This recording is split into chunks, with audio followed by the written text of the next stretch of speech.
The year was 2347, and humanity had finally reached the stars. It had taken centuries of struggle, war, and discovery, but the people of Earth had built their first faster-than-light engine just 40 years ago. Now they stood at the doorstep of a galaxy that had been waiting for them, though not with open arms. Ambassador Cole stepped off the transport shuttle and onto the gleaming floor of the diplomatic station.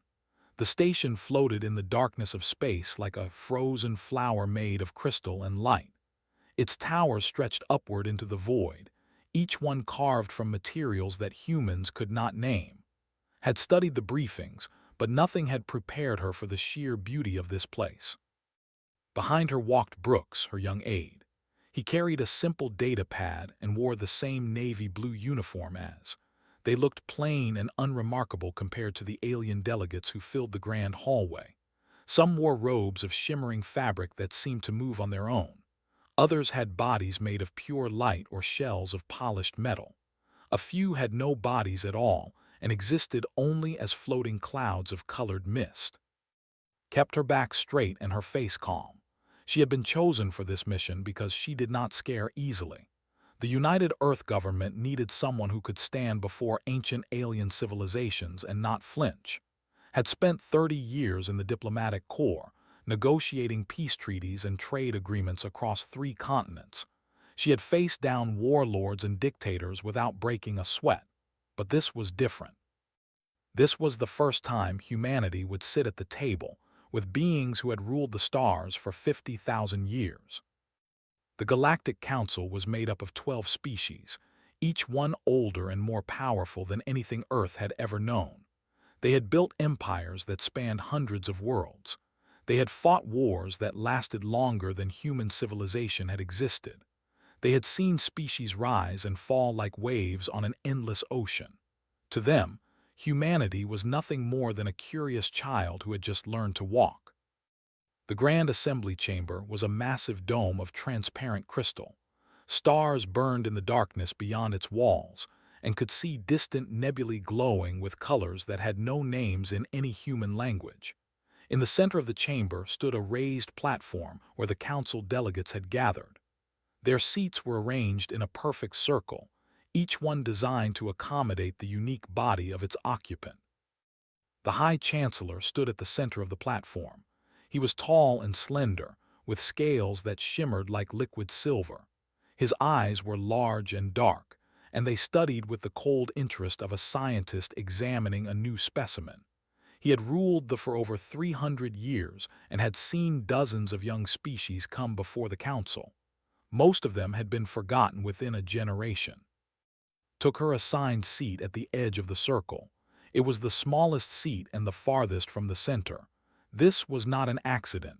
The council wanted humanity to know its place. Raised one long-fingered hand, and the chamber fell silent.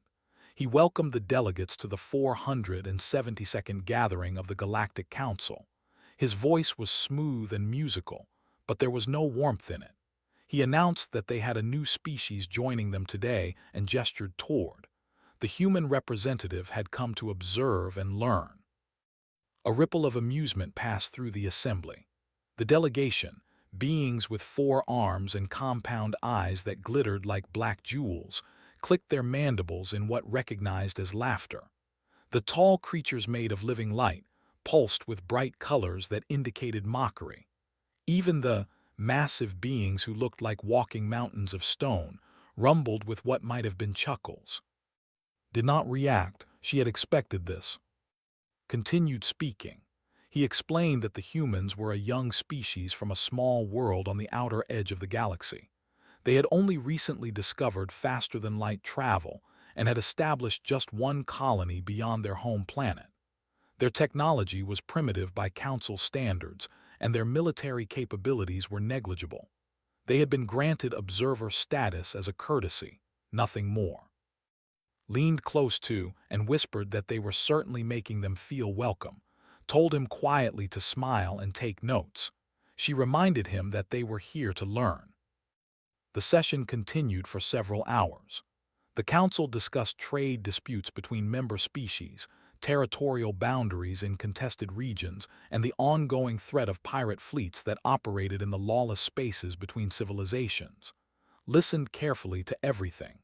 She noted which species allied with which, who held grudges against whom, and where the real power in the room resided. It was not with, despite his grand title. The true authority belonged to the oldest members of the council, species so ancient that they had watched stars being born. During a break in the proceedings, several delegates approached. Most of them were curious rather than hostile. The ambassador, a small furry being with enormous ears and quick movements, asked how humans had survived so long without proper technology, replied that they were stubborn. They seemed to find this amusing. The lead delegate was less friendly. He loomed over with his four arms crossed and his mandibles clicking rapidly. He asked what military escort humanity had sent to protect their ambassador. The other delegates turned to listen, eager to hear the answer. Told him calmly that they had sent one ship, just one. They stared at her for a long moment. Then he burst into clicking laughter that echoed through the chamber. One ship, he repeated. The humans had sent one ship to protect their ambassador at the most important diplomatic gathering in the galaxy. He turned to the other delegates and announced that this was the funniest thing he had heard in 100 years. The laughter spread through the chamber. Even the dignified allowed themselves small smiles, stood quietly and waited for the noise to die down. When it finally did, she looked at the ambassador and asked if he was quite finished. They stopped laughing. Something in her voice had caught his attention, though he could not say what. Told him that one ship was all they needed. She said it quietly, without anger or boasting. It was simply a statement of fact. They studied her with his compound eyes. For just a moment, something like doubt flickered across his alien features. Then he dismissed it with a wave of his upper arms. He declared that humans were amusing if nothing else. Returned to her seat and the session resumed, but noticed that she was smiling now just slightly. He asked her what was so funny. Told him that they had no idea what was coming. None of them did. 3 standard days passed at the diplomatic station. Cole attended every session, listened to every debate, and took careful notes on everything she observed. The alien delegates had grown accustomed to her presence, though they still treated her with a mixture of amusement and condescension. She was a curiosity to them, nothing more. A primitive from a backwater world who had somehow stumbled into the halls of power. Brooks spent his time gathering information in less formal settings.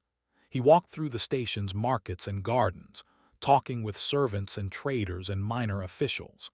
These conversations were often more valuable than anything said in the assembly chamber. He learned about old rivalries and secret alliances. He discovered which species truly respected each other and which ones were simply waiting for the right moment to strike. On the morning of the 4th day, woke to the sound of alarms.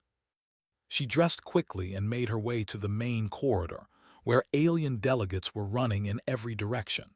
Their robes and appendages tangled together as they pushed toward the nearest viewing ports, grabbed a passing and asked what was happening. Thus enormous ears were flat against his skull, a sign of extreme fear. He told her that ships had come, many ships, bad ships. Released him and moved toward the nearest window, appeared at her side, his face pale but his voice steady. He reported that sensors were detecting 12 vessels that had dropped out of hyperspace approximately 200 kilometers from the station.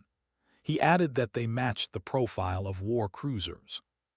Had heard of they were a species of ruthless pirates and slavers who operated in the lawless regions beyond Council space. They attacked trade convoys and raided colony worlds, taking whatever they wanted and destroying whatever they could not use. The Council had been trying to eliminate them for centuries, but they always escaped into the darkness between stars. She asked why they were here. He told her he did not know, but they were powering weapons. The assembly chamber was in chaos when arrived. Delegates were screaming at each other in a dozen different languages. Stood on his platform, trying to restore order, but Even his musical voice could not cut through the panic. A massive holographic display flickered to life above the platform. It showed the diplomatic station at the center, surrounded by 12 angular warships that bristled with weapons. Each ship was at least a kilometer long, covered in dark armor plating and glowing weapon ports. They had formed a perfect sphere around the station, cutting off all escape routes. A new voice filled the chamber, harsh and guttural. It came from everywhere at once, transmitted through the station's communication system. The voice introduced itself as Warlord of the Fleet. It announced that this station now belonged to him. The holographic display shifted to show a face. Was reptilian, with thick green scales and yellow eyes that burned with cruel intelligence. A jagged scar ran across his snout, and his teeth were filed to sharp points.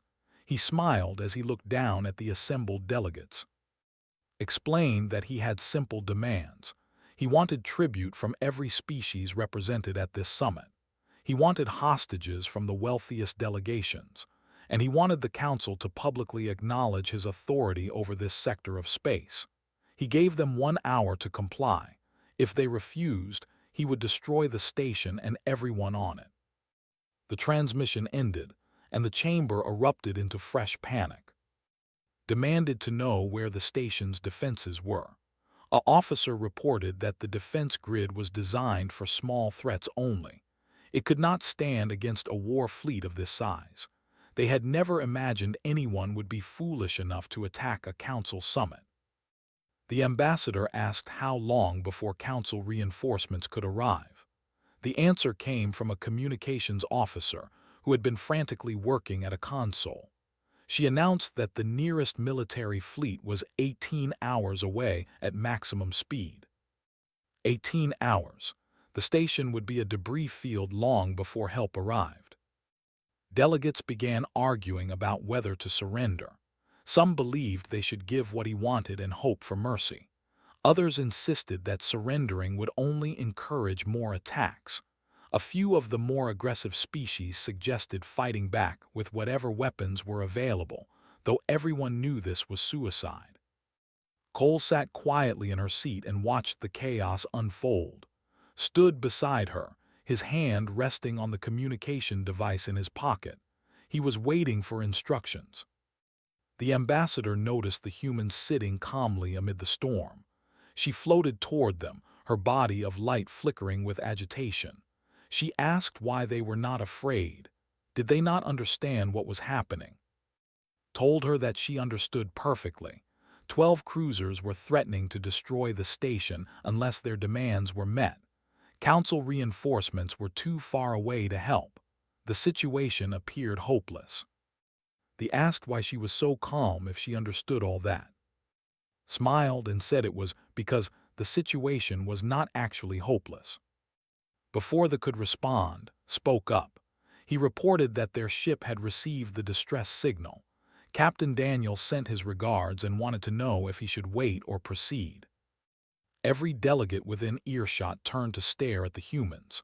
The ambassador pushed through the crowd, his compound eyes glittering with confusion. He demanded to know what ship they were talking about. He reminded them that they had said they only brought one vessel. Confirmed that they did bring only one vessel. She then turned to and told him to inform the captain that he could proceed whenever ready. Nodded and spoke quietly into his communication device. When he finished, he looked at with a small smile. He reported that the captain said it would be his pleasure. Had finally noticed the commotion around the human delegation. He strode toward them, his silver scales reflecting the emergency lights. He demanded to know what was happening and asked what they were doing. Stood and faced the High Chancellor directly. She told him that they were solving his problem. She suggested he might want to watch. She pointed toward the main viewing port, where stars burned in the endless darkness. Something was coming. Sat in his command chair aboard the flagship of his fleet, savoring the moment. He had spent months planning this attack. His spies had told him exactly when and where the council summit would take place. They had assured him that the diplomatic station would have minimal defenses. The richest and most powerful beings in the galaxy would be gathered in one place, helpless and ripe for the taking. His crew worked around him, monitoring sensors and keeping weapons locked on the station. They were veterans of 100 raids, hardened killers who feared nothing in the galaxy except himself. He had built his reputation on brutality and cunning, and every being in his fleet knew that failure meant death. A sensor officer called out suddenly. He reported a new contact emerging from hyperspace at extreme range. Leaned forward in his chair, he asked for details. The officer studied his console with growing confusion. He said it appeared to be a single vessel. It was still too far away for detailed scans, but it was definitely alone. It was coming in fast. Laughed, he announced that the council had sent their first response. 1 ship against 12. He called them fools. His tactical officer suggested they dispatch 2 cruisers to intercept and destroy the newcomer. Shook his head. He wanted to see who had been brave enough or stupid enough to challenge him. He ordered them to let it come closer. The minutes passed slowly. The single contact grew brighter on their sensors as it approached. Watched the tactical display with idle curiosity, wondering which species had sent this sacrifice. Perhaps it was a patrol ship, hopelessly outmatched but determined to die with honor. Or maybe a freighter that had stumbled into the wrong place at the wrong time. Then the ship emerged from the darkness and stopped laughing. The USS Indomitable was not like anything they had ever seen. It was massive, nearly 4 kilometers from bow to stern. Its hull was covered in angular armor plates that seemed to absorb light rather than reflect it. Weapon ports studded every surface, hundreds of them, each one larger than anything mounted on cruisers. The ship moved through space with the grace of a predator, silent and deadly and utterly confident. The sensor officer's voice cracked as he reported. He said the vessel was of unknown design and unknown origin. Its mass was approximately 20 times that of their largest cruiser. He added that he was detecting energy signatures that were off the scale. Stared at the display. He asked what species had built that thing. No one answered, no one knew. Aboard the diplomatic station, the delegates had gathered at the viewing ports. Stood frozen in place, his silver scales turned pale gray with shock. The ambassador's mandibles hung open, clicking softly in what might have been prayer. Even the had stopped flickering, their forms of light completely still. Cole stood apart from the crowd, her arms folded across her chest. Stood beside her, a proud smile on his face. He remarked that she always made one hell of an entrance. Told him to wait for it. The Indomitable was accelerating now. It drove toward the fleet at a speed that should have been impossible. Every species in the galaxy knew the limits of inertial dampening technology. Ships could only accelerate so fast before the forces inside became too great for any living crew to survive. The Indomitable was exceeding those limits by a factor of 10. The tactical officer aboard's flagship screamed in alarm. He reported that the human vessel was accelerating at over 200 gravities.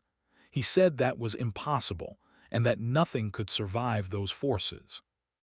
Gripped the arms of his chair so hard that his claws left marks in the metal.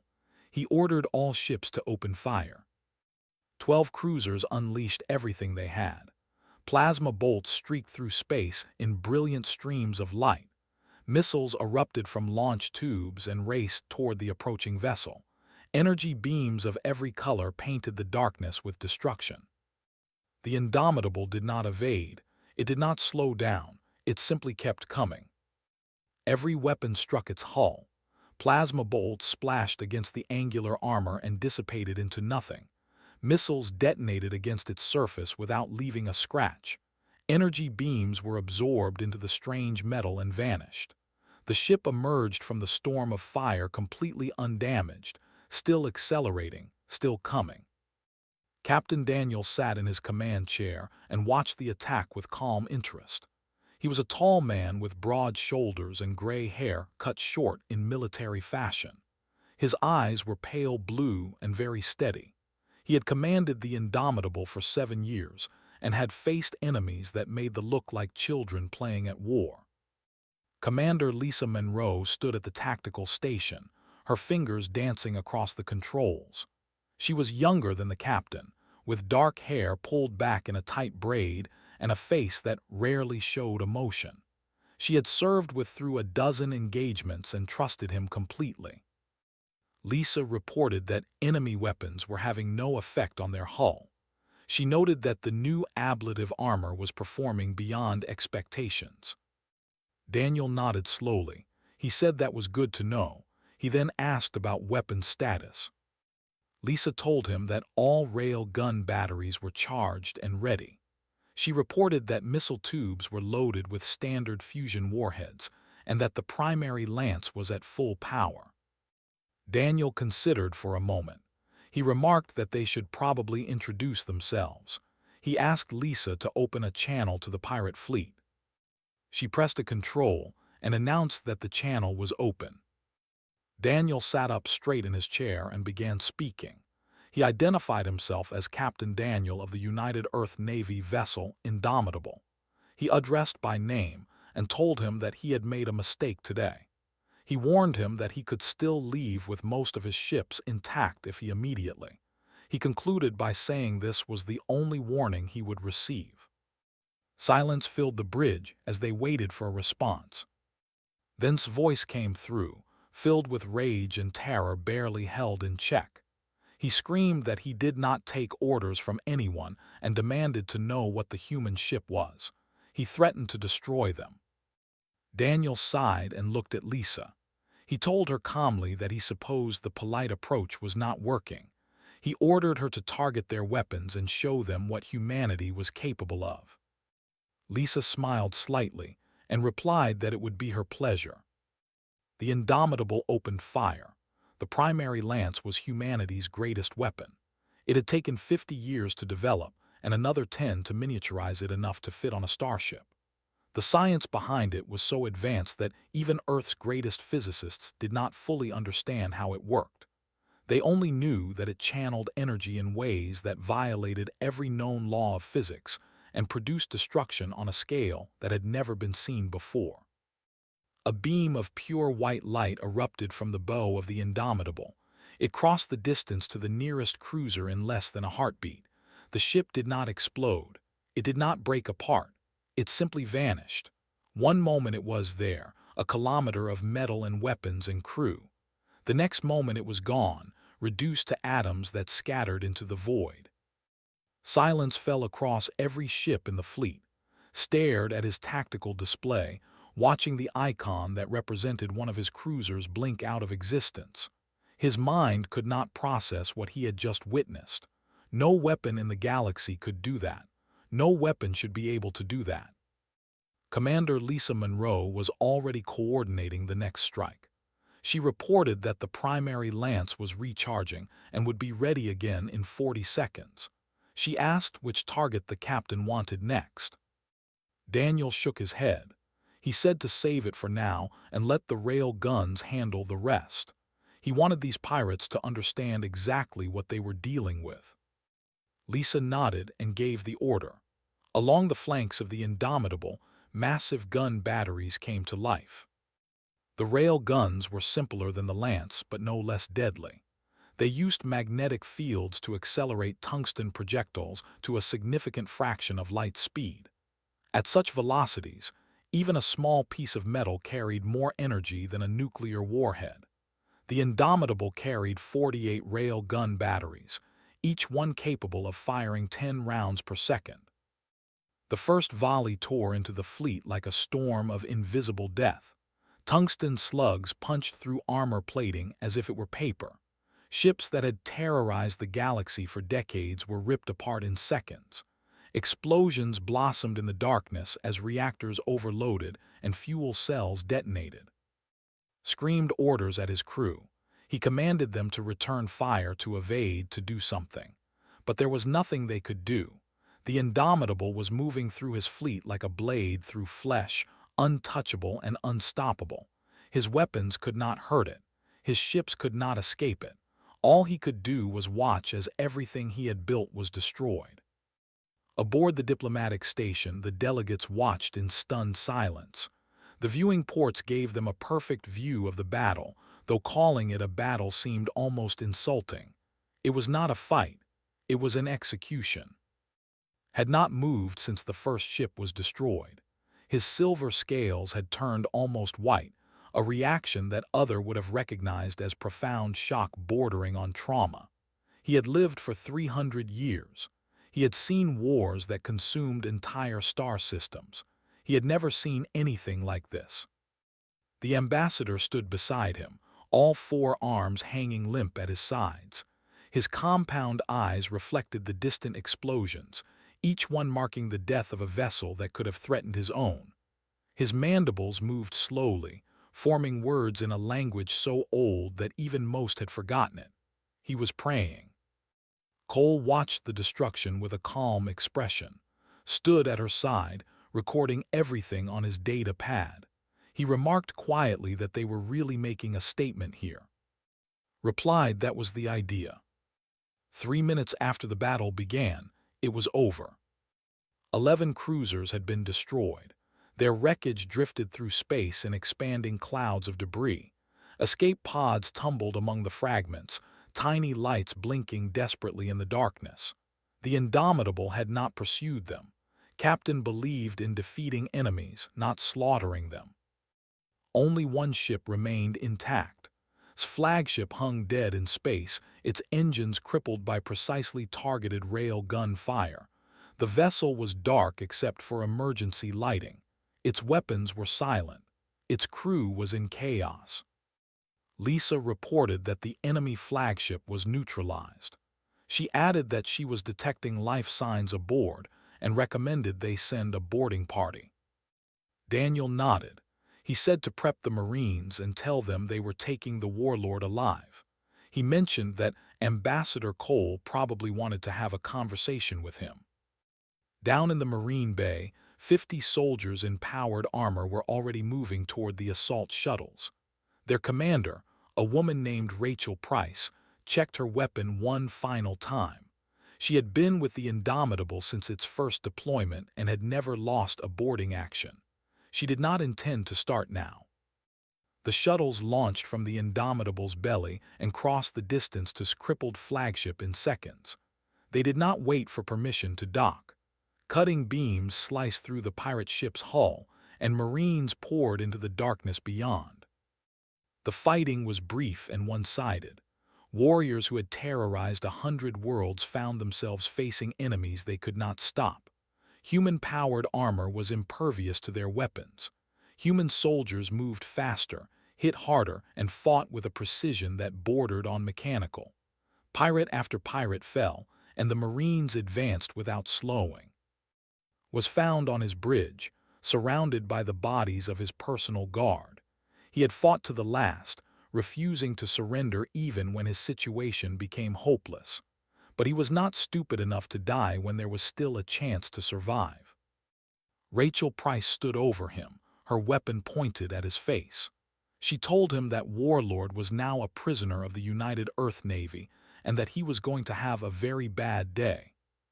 Stared up at her with hatred burning in his yellow eyes. He asked what the humans were. He demanded to know where they had come from. Rachel smiled behind her helmet. She told him that they came from a small planet on the outer edge of the galaxy. He probably never heard of it. She ordered her soldiers to secure him for transport. Back aboard the Indomitable, Captain watched the Marines escort off the shuttle. The warlord looked small and broken, nothing like the monster who had threatened to destroy the diplomatic station just an hour ago. Daniel felt no sympathy for him. Menlike had caused suffering beyond measure. They deserved whatever justice was coming. Lisa approached him with a status report. She told him that all enemy vessels were confirmed destroyed or disabled. She reported that casualties on their side were 0. She added that the diplomatic station was secure and Ambassador Cole was requesting a transport shuttle. Daniel asked Lisa to tell the ambassador that her shuttle was on its way. He then ordered her to have someone clean up the conference room. He had a feeling they were about to receive some very important visitors. Lisa nodded and went to carry out his orders. Daniel stood at the main viewport and looked out at the stars.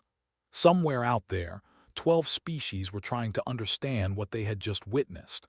Their assumptions about humanity had been shattered in less than 3 minutes. Nothing would ever be the same. He smiled slightly and said to himself that he supposed introductions were over. He remarked that now came the interesting part. The assembly chamber was silent when Cole walked back through its doors. The crystal dome still showed the stars beyond, but now those stars were scattered with the wreckage of 12 warships. Debris drifted in slow patterns, catching the light of distant suns. It was a graveyard and a monument and a warning all at once. Behind walked Brooks and a squad of human marines in their powered armor. Between the marines walked, his wrists bound with restraints that glowed faintly blue. The once mighty warlord stumbled as he walked, his yellow eyes darting around the chamber with fear. He looked like a broken animal, nothing like the monster who had threatened to destroy the station just hours ago. Every delegate in the chamber turned to watch as the humans approached the central platform. No one spoke. No one moved. They simply stared with expressions that ranged from shock to awe to something that looked very much like fear.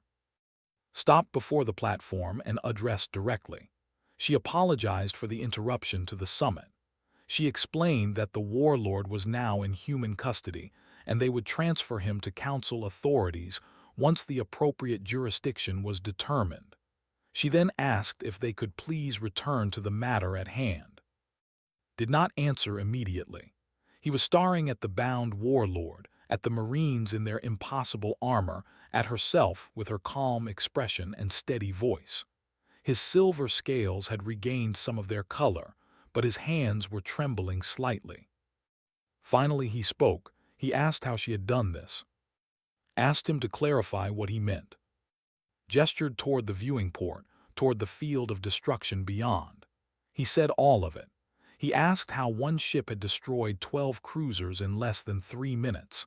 He demanded to know what technology they possessed that could accomplish such a thing. Considered her answer carefully. She said that humanity had been preparing for this moment for a long time. She explained that they knew the galaxy was dangerous, so they built ships that could handle the danger. The ambassador drifted forward, her form of light flickering with agitation. She asked how long humanity had possessed such technology. Thought about it. She said approximately 40 years, though they had been making improvements steadily. 40 years. The words echoed through the chamber. The light dimmed for a moment, then flared bright with what could only be disbelief. She said that her people had taken 3,000 years to develop faster-than-light travel. Shrugged modestly. She said that humans tended to work quickly when they were motivated. She added that war had always been something of a specialty. The ambassador pushed through the crowd, his 4 arms held stiffly at his sides. His compound eyes studied with new respect, perhaps even reverence. He asked why humanity had hidden their power. He wanted to know why they had allowed themselves to be dismissed as primitives when they possessed such strength. Met his gaze directly. She said that they had found it was often better to be underestimated. She explained that people revealed their true nature when they believed they had nothing to fear. She glanced meaningfully at before adding that it had been quite educational. The High Chancellor had the grace to look uncomfortable. He had been among the loudest in dismissing humanity as insignificant. Now he stood before an ambassador whose people had just saved his life and the lives of everyone at the summit. The delegate, a massive being of living stone, spoke for the first time. His voice rumbled like an earthquake, deep and powerful and ancient. He said that the humans had proved themselves worthy. He declared that they should be given full membership in the council. A murmur ran through the chamber. Full membership was reserved for species who had demonstrated both power and wisdom over centuries. Humanity had been in space for only 40 years. It was unthinkable. But as the delegates looked around at each other, at the wreckage beyond the viewing port, at the bound warlord who had threatened to destroy them all, the unthinkable began to seem very reasonable indeed. Raised his hand for silence. He announced that the council would convene in private session to discuss the matter. He asked Ambassador Cole to wait, nodded, and told him to take their time. The delegates filed out of the chamber, speaking in hushed voices. Many of them glanced back at the human delegation as they left, their expressions filled with new calculations. The galaxy had changed today. Every species was trying to figure out what that change meant for them. Stood beside as the chamber emptied. He remarked quietly that he thought that went well. Allowed herself a small smile. She said it was a start. 3 days later, the council reached its decision. Humanity would be granted full membership, not as a junior partner but as an equal among the 12 ancient civilizations. It was unprecedented, it was controversial, and it was unanimous. The ceremony was brief but significant. Stood on the central platform and spoke the words that bound Earth to the Galactic Council. She pledged cooperation and peace and mutual defense. She promised that humanity would stand with its new allies against any threat. When she finished, the chamber erupted in applause. Even joined in, though his silver face remained carefully neutral. Afterward, returned to the Indomitable for the journey home. Captain Daniel met her in the shuttle bay, his blue eyes warm with approval. He congratulated her and remarked that she had done well. Told him that she had done her part, and that the real credit belonged to him and his crew. Daniel shook his head. He said that anyone could win a fight. He told her that she won something more important. She won them a seat at the table. They walked together to the observation deck, where Commander Lisa Monroe was already waiting. Through the massive viewport, they could see the diplomatic station receding into the distance. Stars burned in every direction, countless worlds waiting to be explored. Lisa remarked that she suspected they had made quite an impression. Daniel nodded slowly. He said he hoped so. He observed that the galaxy was a dangerous place, and it was better to be known as someone you did not want to fight than someone you could ignore. Joined them at the viewport. She said there was another lesson too. She suggested that it was good to have friends, especially friends with big ships. Daniel laughed at that, a genuine sound that filled the observation deck. He said he supposed they would need to build more ships then. He noted that they had a lot of new friends now and observed that friends were worth protecting. The Indomitable turned toward Earth, its engines blazing like a newborn star. Behind it, the diplomatic station grew smaller and smaller until it vanished into the darkness between worlds. In council chambers across the galaxy, beings of every shape and size were discussing what they had witnessed. They spoke of the human battleship that had appeared from nowhere and destroyed an entire pirate fleet. They whispered about the technology that made it possible, the weapons that understanding, the armor that could not be pierced. And in quiet moments when they thought no one was listening, they admitted the truth that none of them wanted to speak aloud. They had underestimated humanity. They had laughed at the young species from the tiny world on the edge of the galaxy. They had been wrong. Humanity had arrived, and the galaxy would never forget it.